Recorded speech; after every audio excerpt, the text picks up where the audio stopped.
Sleep paralysis जब शरीर सो जाता है लेकिन दिमाग जाग जाता है। क्या कभी आपको ऐसा लगा है कि आप सोए हुए हैं लेकिन अचानक आपकी आंखें खुल जाती हैं?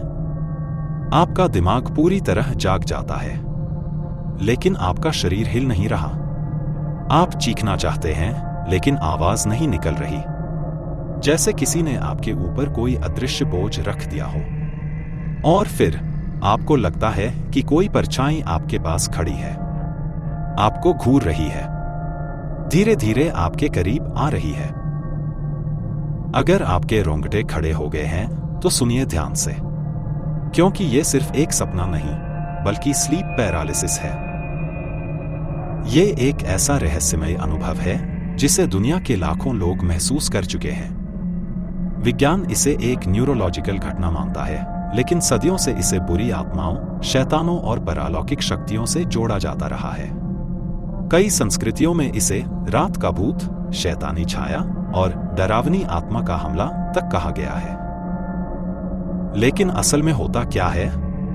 जब हम सोते हैं तो हमारा दिमाग रैपिड आई मूवमेंट स्टेज में चला जाता है, जहां सपने बनते हैं और शरीर पूरी तरह निष्क्रिय हो जाता है ताकि हम अपने सपनों की हरकतें असल में न कर बैठें।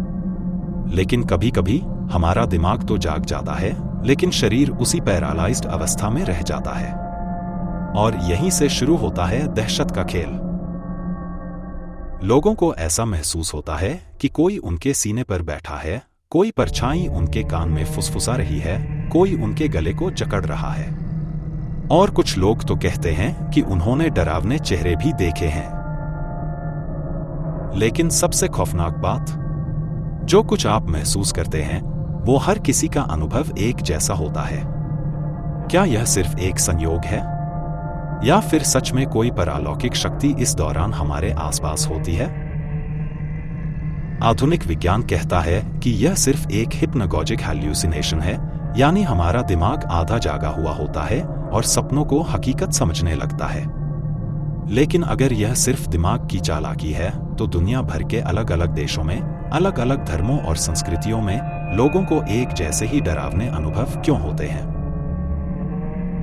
क्या यह किसी और दुनिया से जुड़ने का एक रास्ता है? क्या यह कोई दैवीय संकेत है, या फिर किसी अनदेखी शक्ति की मौजूदगी? अब सवाल यह उठता है कि इससे बचा कैसे जाए।